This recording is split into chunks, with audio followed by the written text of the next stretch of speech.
Hey everyone, J-Rob Plays here, and today I'm bringing you a guide for the new Eclipse version of the Monolith Fall Raid. This is going to be the contest version. Today we have a event going on that's going to run to Sunday, where the top 100 teams are going to be getting a special kind of a emblem signifying that they are the top end of their servers respectively. I think it's just like North America, European, and then the mixed server. And as far as those servers go, you'll still have your world's first over all of the servers, and then you're going to have your first clear per whatever server you're on, and then you're going to have your 100 after that respectively. Now, how the new raid mechanics are going to work is it's a remix of the current raid mechanics. So the encounters themselves, they stay the same, and the enemies are roughly the same. There is some additional enemies in different places to watch out for. Starting with the first encounter, Break-In, as you run up, you'll notice that you're going to have enemies spawning in the middle that don't normally spawn there. They're going to be shielded with solar, and they're going to be the close-range enemies, like kind of the bruiser-type enemies. Once you dispatch those, you're going to still have enemies spawning on the left and right side, so you're still going to want your 2 teams of 3. And this is assuming, of course, that you've done this on the normal version, so I'm going to kind of do a higher level guide on this one. If you'd like to see the normal version mechanics first without all the different changes, I do have a guide for that as well on my channel. But for the harder version, for today's version, you're going to have the still 2 impact Shinkas that spawn with the key bearers, who are going to be the captains. And once you kill those, then you're going to have waves spawning of Shanks on both sides with the servitor. Killing the servitor will still activate the platform, and you're still going to do the same mechanic of holding the platforms and standing on them while the 2 people pick up keys that are dropped by the captains on their side and meet in the middle.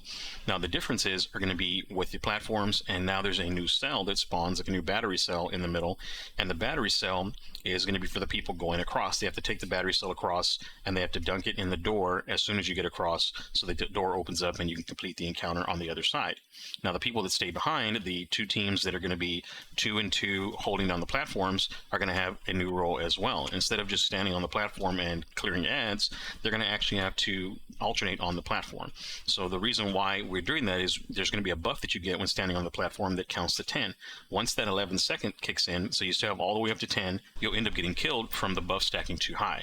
Now, the cell itself has to be carried too, and if you don't pick up the cell and keep it between the 2 people on the bridge and you leave it on the ground too long, it also wipes you. You have a few seconds though, so kind of a high level tip for the people with the cell is that when you're passing the cell back and forth, and you're going to also get that same kind of debuff that counts to 10, you drop it around 8, and then the person picking up can look at the cell for a few seconds, let your stack drop down a few, and then pick it up as well. So that's what we were doing. It was going to be me and a gentleman named Screwface I was playing with. We were on the bridge going over together in the first wave because I was Wolf, and he was just willing to be the first to go over. With the 2 teams on the platforms, you're going to still have continual ad spawning, so you're still going to have to make sure you're fighting, but what you're going to do is you're going to alternate with each other. You're going to say left switch, right switch, and those 2 people that were not on the platform are going to switch with the person that was on the platform, so that you juggle at around 8 stacks as well to keep the platforms active so the bridge builds completely.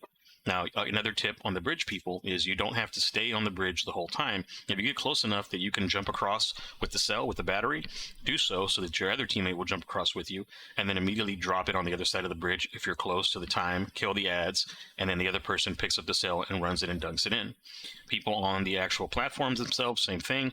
You're going to make sure that your teammates are clear of ads while you're on the platform, and then the person that's hopping on the platform has to be ready to then take over whatever ad clearing role the person on the other side is going to have whenever you jump between each other, meaning the person on the platform is shooting a certain set of ads that they can see, the person underneath has got a good hiding spot so they can clear ads but not die from any of the damage, and then vice versa. Now, once you've done that, and the people on the bridge have the battery and they pass it back and forth after 8 stacks saying, your pickup, your pickup, your pickup, your pickup, that's kind of how we're calling it.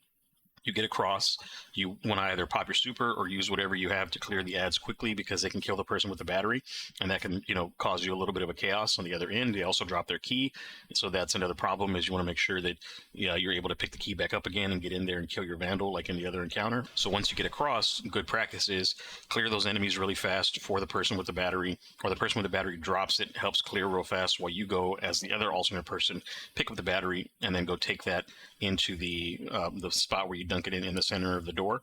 You can also slam with the battery, so if there's a bunch of enemies that are close to dead and you're making it through, don't just run through them and take damage. Slam the battery down and kill those enemies, then go dunk the battery or drop it for your teammate. Now, having cleared one section of the bridge, that's 2 going across and then 4 people remaining behind, What you're going to do next is you're going to have the people across clear their interior, and they're going to be trapped in there. It's not like normal where you can clear your interior and then you can go back out into the front area where you cross the bridge and wait in safety.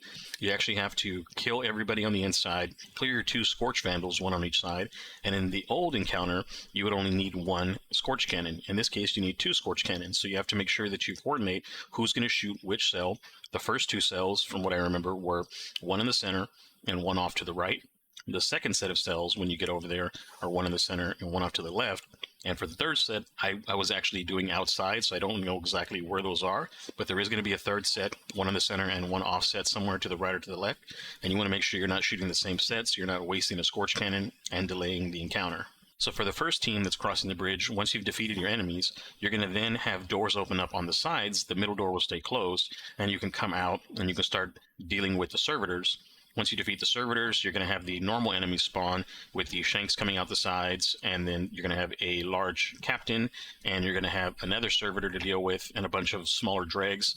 One difference in this one, which is a welcome difference, is the very damaging and dangerous heavy shank in the very first version of the raid doesn't spawn on the platforms when you're across, so that's one less thing to worry about. Of course, the heavy shanks still do spawn on the inside, so when you're fighting, just be careful with these heavy shanks. They do a lot of damage to you, even when you're really overlight.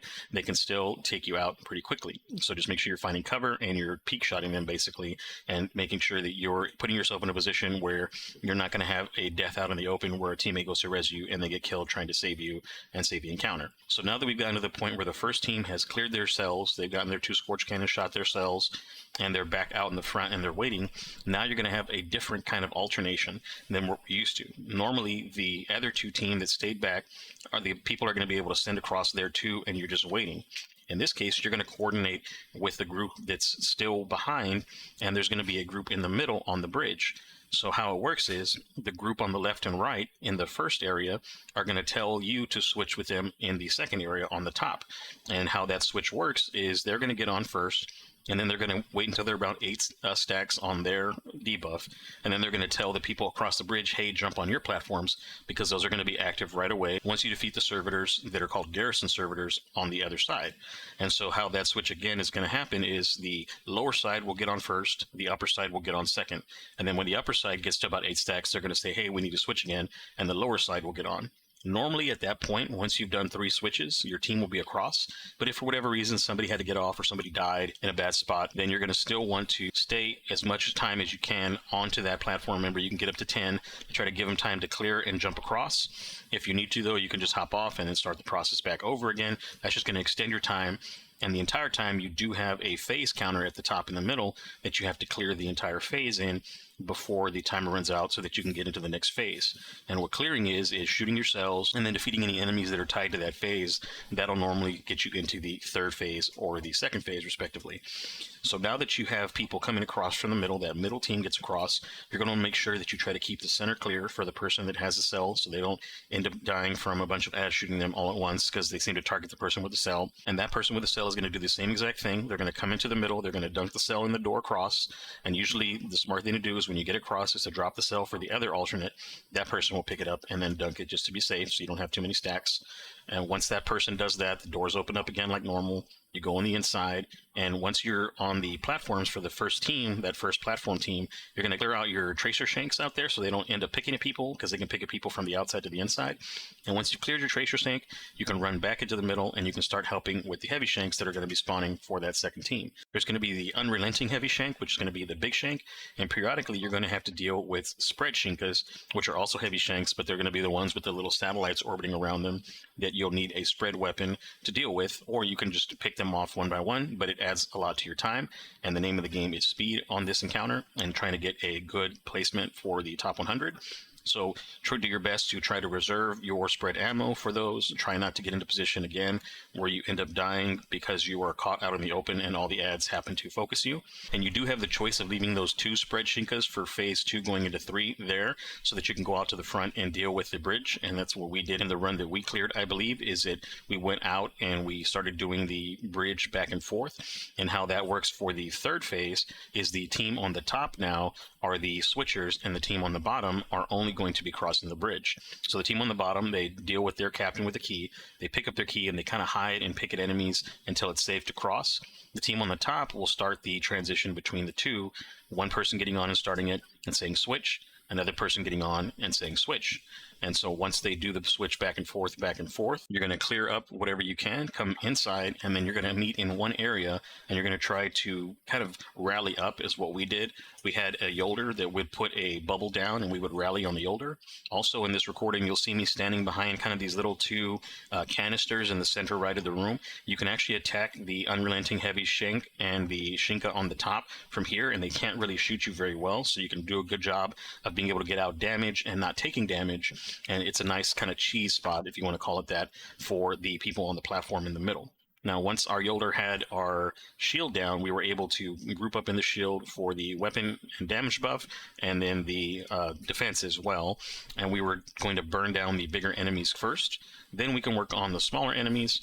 And then from there, once you've cleared that wave, another wave will spawn. This is going to be 2 heavy shanks. They're going to be void shielded.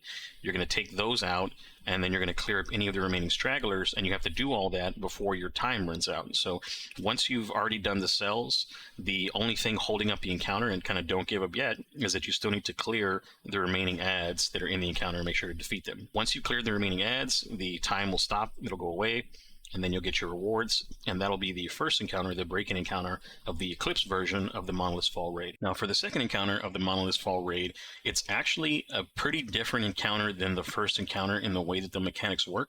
The mechanics still remain that you have the cells, the mechanics still remain that you have the patterns, but the way that you use these have changed. So just like in the first encounter, whenever you pick up a cell, you have a debuff that will count to 10. If it gets to 11, essentially, you'll end up dying just like you would the first time. So you want to make sure that you have 4 people designated on the cells in the beginning, 2 to pick up initially. You're going to drop them at the top and have 2 behind pick up. Once you do that, you're going to have somebody move ahead like I did and clear the enemies at the bottom. And then the people with the cells, you can do your light attack, and that'll do like a slam, and that'll get you all the way to the bottom very quickly without having to take damage from fall damage, because you will take fall damage in this one. I think in the clear that we had, like something caught my toe and I took some fall damage. Of course, my wolf is set up to where I get shields when I use my signature attack, so I was able to still live just fine. Now, what we do as a team, and what we decided on, is that we were going to clear the ads first before going into the room. If you go into the teleporter on each side, that starts your countdown. You have 180 seconds on the countdown. So 3, 2, 1, we went inside. You're going to take out and defeat your garrison servitor. Once you defeat the garrison servitor, it's just going to be like the last encounter where you see the screen pop up, but now you're going to notice instead of 2 nodes, there's going to be 4 nodes, and those are actually significant. I used to think that when we first got it, oh, you have 4 seconds because you have to remember patterns longer, but it's actually 4 code sequences. You're still going to have 4 patterns, 2 on each side, but those 4 patterns are interlinked based on where you are. We thought maybe it was like the inside team and the outside team have to put each other's patterns in, or calling across. What it actually ended up being, what I figured out as well, was that the patterns are going to show up at a certain time. And that was figured out because in the call out, I asked them, hey, when I saw my pattern, I saw it at this spot and at this spot. When did you see yours? And he was like, oh, I think mine was different. The gentleman on the other side that was calling across from me. What Mumi and I were doing is when we first get into the room, we clear our servitor, we clear our ads, and we would wait to clear the bruisers, because the bruisers can actually do quite a bit of damage to you, and they're a big nuisance. And then we would pay attention to the pattern, because you have plenty of time. And how it works is, whenever you see the pattern, you're going to pay attention to when your pattern shows up in the count from left to right using those nodes. So let's say you get your first symbol on the first node, but then the second and third node, the symbol doesn't change, and the fourth node, your symbol shows up. That means in your room, your combination is 1 and 4, and that means in the other room, their combination is 2 and 3. And how you would input that, if I was 1, I'll put in my first symbol as it appeared. So let's say it's the diamond, for example, and then the other person is going to put in his 2 symbols back to back. And then in this case, I would put in the last symbol. My symbols are just like the example that I was going over. They were 1 and 4 in position. So how our call out would work is I would start the call and I would say 1 input, and then he would say, all right, inputting 2, inputting 3, and then I'll say final input. And that signifies to the team on the outside, hey, the people on the inside are done with their code reading, and now the people on the outside, which are the ones that are still in the center ring where we first drop down, those people have the same exact job. So once our screens are done and we've input the code correctly, you're going to get a confirmation and you shouldn't die. What we were running into was that sometimes for whatever reason you would die by accident. So I think it's like a little bug that even though you put in the right code, it still sometimes kills you, which is fine that happens because people can res you when they come in, but just be aware that that's still a thing that happens, and we haven't really figured out or ironed out exactly why sometimes you just randomly die even if the code is right. But basically you put in your code on the inside, and that's going to activate the television screens on the outside with their code, and they're going to have to pay attention and they're going to have to call out where their side is in order. So let's say on the outside the left screen is .1 and .3, and on the right side the right screen is .2 and .4 in the pattern. How that would work is the left side puts in 1, they'll say 1 in, right side puts in 2, they'll say 2 in, left side will say, okay, I'm putting in 3, which is their final one, and then the right side will put in 4, which is their final one, making their patterns. Once those have linked up, you're going to get a confirmation that the code is right, and then just like in the prior version of the encounter, everybody teleports together into the middle. But the difference in this case is that you're still going to have to defeat the 2 large Scorch Vandals, and you're going to want to try to focus one. Usually we would focus the right side. I think on the second pass we focus the second one, but you just want to confirm that you're focusing the same Scorch Vandal. You still only need 1 Scorch Cannon, which is good, but the battery has changed to behave just like the battery from the first encounter. So once you defeated the Scorch Vandal and pick up the Scorch Cannon, you're going to destroy the 4 cells that are in there, the 4 circuits, and then you're going to pick up the battery, and you're going to move quickly to the side of the wall. I recommend dropping the battery right in front of the wall. That way you don't end up dying because you're trying to hold the battery for your teammates to get through. Then the person behind you in your order, you're going to designate an order of which you're going to be picking up in, will pick up second. And then the other 2 people will clear the enemies while you're going through. And then the third person will kind of babysit that person with the cell, waiting for them to drop it before the next door. And then you pick it up, and then you go through, and then you drop it as soon as you can. And so you kind of keep that same order because the charge up debuff that you get will drop off 1 second at a time in the same way that the other debuff did in the first encounter. So you're always running between these 3 people, dropping at about 8 or a 9. And when you do it that way, you'll always have somebody available to pick it up. Now, once you successfully completed your relay of the cell and you've gotten through the 3 chambers, in the final chamber, you're going to drop it as soon as you get out of the door, and you're going to try to make sure that you're helping take out the spread Shinka. You can, again, leave the battery on the floor for a few seconds. And so you'll see that in one of our examples, we were able to save the encounter by getting the cell picked up because my stack dropped off just in time that I could pick it up and reset the thing, and then I ended up getting taken out, I think, by the spread Shinka, and that reset my charges, so then I was able to pick it back up off the same person and kind of save that run. And so you can always drop the cell, leave it for a few seconds for the other person to pick up, but just make sure that if you're that person that's next in order, you don't go too far away. You want to make sure that you're not at the front of the room with the enemies when you're next in command and the person who has the cell is in the back of the room, and they want to be in the back of the room because they don't want to be taking unnecessary damage from any of the ads that are on the left side, because we focus the right side, for example. Then you're going to want to pick up the Scorch Cannon, clear the 2 cells like you normally do, and then have the next person in the relay pick up and go stand in the electricity. Make sure that your 2 teammates are through before you go through, and as soon as you come out of the portal, you're going to want to drop your cell there so that the person, when they come out behind you, can pick that cell up, and you can pop your super, you can pop your heavy, and you can clear the ads so that they don't take out the person who's depositing the battery. That person is going to walk the battery back into the middle area, into the center where you drop down, and that, just like in the very beginning, when the people with the battery drop down and deposit their battery to basically start the encounter again, you're going to go into phase 2 when you do that. So now that both sides have met, right side and left side have done their respective codes, run their gauntlets with their relay, and deposited their batteries, you're going to have another set of ads, but the ads change. And so you're going to want to try to pick a side. What we did is we said we're going to clear left first, and then we're going to clear right first, because the Shinka that spawns is a very strong Shinka, does a lot of damage, it can wipe your team very easily. So we ended up stunning it We ended up hitting it with heavy so that it stayed stunned, and then we went and did the same thing on the other side. If you have wolves in your team, make sure your wolves are debuffing, make sure your Gwens are debuffing. You want to make sure that you're doing everything you can to neutralize this Shinka as quick as possible, because again, the heavy Shinka is the real threat on each side, and you want to make sure you're not getting too far ahead or too far behind your teammates.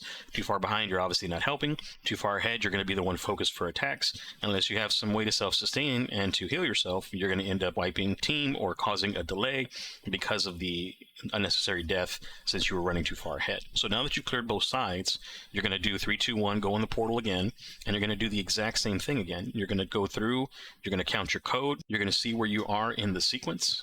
In this case, on the second time around, my sequence, I was in the center. I was 2 and I was 3. And the person on the right side, since I was on the left portal, they were 1 and 4. And so how that works again is the person on the right side starts their sequence. They say enter 1, I'll go enter 2, enter 3, you're good to enter 4, they enter 4, and then boom, you go do the middle side the same way. Now, once you do the middle side, you're going to also have that same scenario happen where the 2 players poured in. It's not always the same 2 players, so I know it's like a good habit to try to give an order and who picks up what, but you kind of have to wait until you see who ends up porting into your room for your order for the relay. So if you need to ad-lib, don't worry about it. Don't lose your run just because you're too scared to pick up. Just make sure you don't like pick up and drop real fast like a panic thing. Also make sure you're running to the correct door. When you pick up the cell, not every single door opens, only one of the 2 doors open. So you want to make sure you don't run the wrong way so you don't mess the relay up as well. We actually had to recover from that too, but it happens and it's easy to fix. Just have that person run over and drop the cell right in front of the door, and the next person in line picks it up, and by the time it comes around, your charged up debuff will drop off just fine. Same thing as far as going through the gauntlet, and you want to make sure that you are not like holding on to your super. If you have a good clear super, you want to make sure that you're clearing the overseers. You want to make sure that you're dropping the cell before the door or after the door if you have time, but like right away so that you don't have to worry about somebody getting stuck in the door, stuck behind.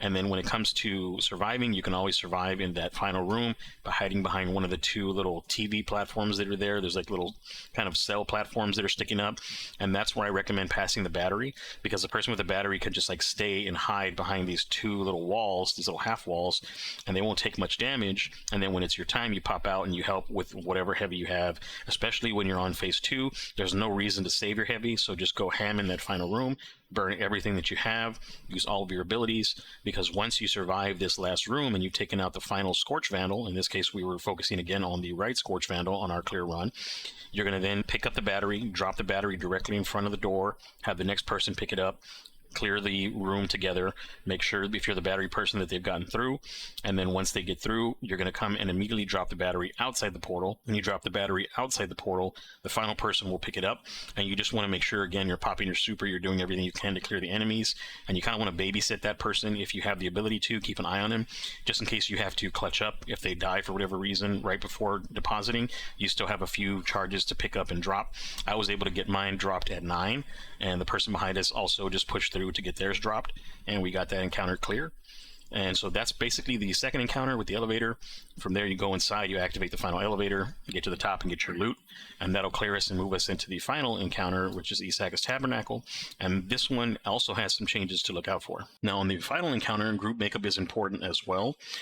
We ended up clearing it with 2 10s, 2 Gwens, and 2 Estellas. And the reason why we had the 2 10s is we were able to stack a damage and a healing well. It was actually costing us a little damage having only the damage well and having to have your abilities kind of sustain your healing, because it broke up damage rotations that otherwise would have been optimal. So for example, on Estella, I could be just dumping my heavy, but instead I was having to throw out my summon more often, because throwing out the summon would give me health and that would keep me from dying. So when we had the damage well stacked with the healing well, I was able to just go ham on my heavy, and I would only throw out my summon whenever it was a tier 3 summon, so that I would get the most maximum damage out of Estella. And you'll see once we actually cleared, it's actually pretty even damage across the board. I think there was like 4 of us that all had basically the same, roughly the same damage. And then of course we had the extra healing from the Tan 2, the second Tan 2. that kind of put us over the edge. So to me, that seems like a really nice and optimal setup outside of having like an Umeko for a debuff, for example, to help make up for somebody else. But the way that we had it, we had a nice two-phase. We did quite a bit of damage on the first go-around, and then on the second go-around, I think we only had like 30% of his health to knock out. And so once we did the mechanics, we all knew like, hey, it's time, nobody die carelessly, let's focus up and let's get this last bit of damage in and knock this out and get this win, right? We ended up getting the 25th clear on an A. So that was pretty cool. Now for the mechanics, most of it's going to start out roughly the same. You're still going to have your two marksman Shinkas, one on each side of the room. We started out with the right side. We stayed to clear the ads to make sure that the ads were not going to be a problem for people and kind of hitting them in the back and stuff. And you were careful not to step in front of the auto turret from the main enemy, from the spider tank. And then we would go and we would clear the Shinka marksman on the other side, and the spider tank was getting in position on the left, and by that time we were ready. You want to make sure that you're taking out the tracer shanks. They can actually take you out really quickly because they stack up a lot of damage and they seem to aim at the person who was the weakest. When it comes to the shockwaves that you have to jump, there's actually 3 shockwaves back to back to back each time. So instead of a shockwave and you just jump over it, you have a set of shockwaves you have to jump, jump, and jump again.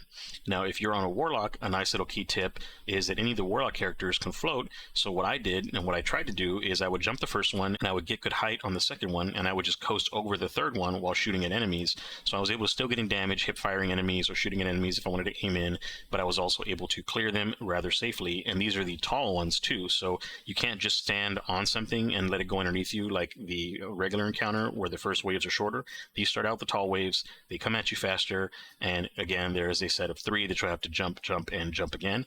You can stand on any of these little boxes that are out there and you can just do little bunny hops over them, but I was actually getting kind of stuck on one of them. Like sometimes I would jump and it was just like slipping me off into the wave. And you can actually eat some of the waves if you have like a way to heal yourself, for example. But if you don't and you're trying to jump up on the box and it's not letting you up, like I think you'll see in the run that we clear it, I try to go to jump on the box and like my character just like stands and it didn't actually jump anywhere and I just ate the wave. If I would have used my ability to summon and had the heal through, the heal would absorb it. Or if I use Ring of Conversion, for example, and I had a huge shield and I had almost a full shield, the shield can absorb a wave as well. So you can soak 2 of the 3 waves. You really just want to jump over one. But again, you don't also want to die from some extra enemy fire or something. So just try to jump the 3 the best you can.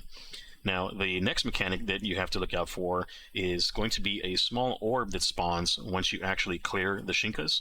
And the orb itself is very important because it offers you a buff and a debuff. So anytime you pick up any of the items that are part of the encounter, meaning the orb that spawns once you defeat a Shinka, or the Scorch Cannon that spawns once you defeat a Scorch Vandal, you're going to get an oversaturation debuff that lasts a minute. With the orb that you pick up from the Shinka, it's like a blue orb on the ground, that one is going to give you a different debuff. That debuff is going to allow you to defeat the Overseers, which are the blue servitor type enemies that spawn off the wall, and they encapsulate you, and they will do tick damage to you until you die. Those are only damageable by a person who has the buff that you get from these little orbs that spawn on the ground. These orbs that you pick up will give you a timer, a countdown, and then they'll give you a green buff in this case and not a debuff, which you'll still be debuffed at the end of the timer. But during that timer, you have to defeat the Overseers that are out. There's going to be a few on each side whenever you spawn, on the right side when you're doing it, and then again on the left side. And then once those happen, you're going to then have another set on the other side as you cross over. So the callouts that we were doing for this setup is we had 2 people on Scorch Cannons for the left and the right side of the room where the boss will jump to throughout the encounter. And then we had 2 people on orbs, one on the right side and one on the left side. And those people will pick up those blue orbs and then they'll be able to damage the Overseers. And so how it would work is you take out the Shinkas, you leave the orbs there, they'll stay on the ground, and then once the enemies begin to spawn and the boss is situated on the right or left side of the room, the person whose job is going to be to take out Overseers will go and grab the orb, let it count down, and get the buff right as the Overseers are spawning. Then they'll take out the Overseers, and that buff will then fall off, and the orb will reappear. So the orb disappears for a short period of time when you pick it up, but it will reappear. And the reason it does so is just in case you need a second person to go out there, and you need to refresh that timer. And how that rotation ended up working for us is the person who picked up the very first set of overseers had their debuff drop off so that they were able to actually pick up one of these second set of scorch cannons. And so in any run in which we were getting to damage, you had the person picking up, taking care of the overseers, and then he's able to then also pick up and contribute to doing one of the scorch cannons to shoot the cells on the right or left side. And so that is how the outside is balanced until you get to the point of the encounter where you've cleared both the right and left side, and then impact Shinkas begin to spawn. So this is just like in the normal mode. You take out the 2 impact Shinkas. We started out taking out the right one. We would clear the ads, go take out the left one, clear the ads. The only ones we would leave up are the brigands because they just have too much health to clear while everything is happening and all the chaos is going on. And then how the next set of the encounter is going to work is you send people into the portals. However, when you get into the portal, and I have a part of the recording in which I had to jump in to try to audible help, you can see that you spawn in with 2 overseers looking at you and the boss. So with the new mechanics in mind, when you get in there, you're going to actually have to have that positive buff with you when you get inside. So you're going to grab the little orb, you're going to transition into the portal, very quickly locate and take out the overseers before your 10 or 15 seconds expire, and then you're going to take out the servitor boss like normal, and then you can ping the screen. Now once you've gotten into the room, you've cleared out the 2 overseers, and you've taken out your servitor boss, the encounter is very much the same. You're going to still clear the enemies out, and you're going to look at the screen for your call out. You can ping your call out, whatever your ping button is. It's different on each of the platforms. On the PC side of things, if you're running this on an emulator, it's based on the mouse wheel, but if you switched out your mouse wheel for whatever reason, it goes to a different button. Mine happens to be my number 4, and so you press and hold on your ping button, whatever that is, it shows up, and that'll allow you to select the screen, and then that's going to put up for the people outside a little window showing where on the boss it's located. Our callouts, of course, are still going to be like, it's the back left side of the boss looking at it, or it's the middle left leg of the boss looking at it, middle right leg of the boss looking at it. And you have to be careful. Even me in our clear on the final pass, I said it looks like both middle legs, but it's actually different. I had to recall it out middle left leg, front right leg, just to make sure the team knew which leg we were actually going to take out and we didn't actually ruin the run. So you want to make sure that you are paying attention. If you look at the picture, it shows with the boss facing you essentially what it's going to be in relation to you. So that's the one you want to shoot, and you want to do it quickly. If you have to use a little bit of heavy, that's fine. That's only if you get behind, though. If you're on it early, you can just use primary and you can get it down pretty quickly. By the time he does his second volley of the little rockets that shoot down from the ceiling, that's something to always look out for. Whenever he's in his transition phase and people are going inside the portals, he will periodically rain down rockets, and you'll get a large red circle on the ground that you'll need to dodge. Now for damage, it's roughly the same. You're still going to meet up in the front.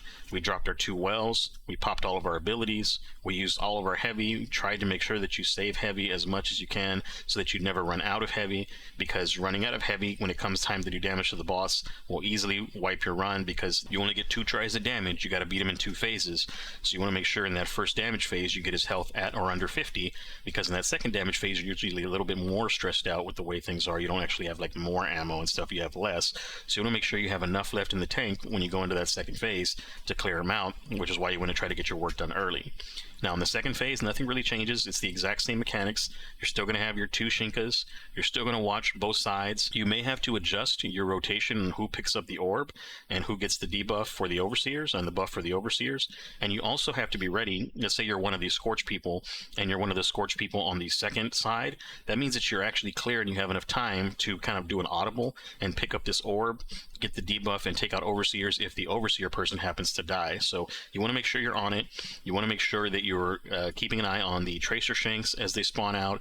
You want to make sure you're calling out the waves. We had 2 people calling out the waves, sometimes 3 people calling out the waves. It's easy to get tunnel visioned.